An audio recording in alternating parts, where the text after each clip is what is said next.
So the purpose of this conference is to talk about the future of the corporation. And one of the taglines we are using is from best in the world to best for the world. And if you want to proceed along those lines, you have to ask, what is best for the world that the companies can work on?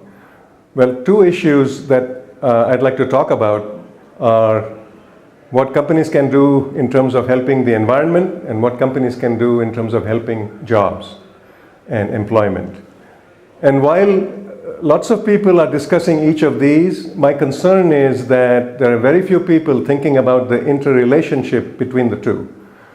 The problem is that attempts to help the environment can actually reduce jobs, and attempts to increase jobs can adversely impact the environment.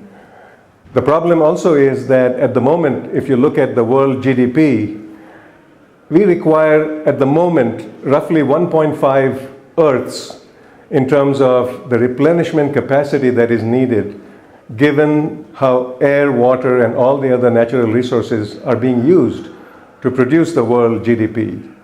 The problem further is that at the present rates of growth, we're going to need 3 Earths by the year 2050, which is only 35 years from now. Even more difficult is that if India and China aspire to grow, as I assume Chile aspires to grow, then we're going to have a situation where we will need 5 Earths in 30 years, which is an impossibility.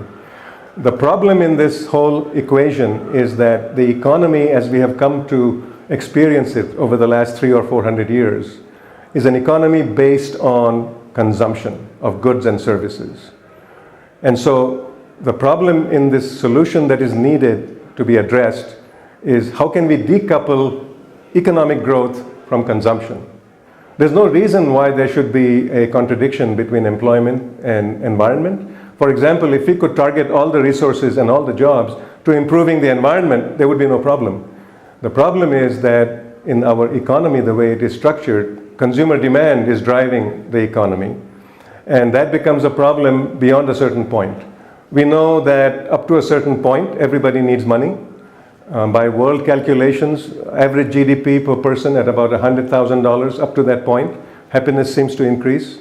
After that point, it is not clear that more consumption and more GDP created by consumption is adding anything to people's happiness.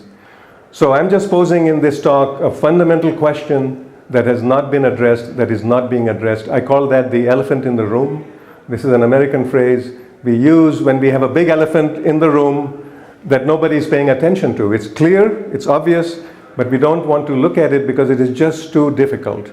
And if you think in Latin America there are no elephants, you are wrong. Because in every boardroom in Latin America there is an elephant in the room, just as in every other boardroom in the world. Big issues that we need to tackle that are not being addressed. Thank you. Thank you. It could be 3 minutes.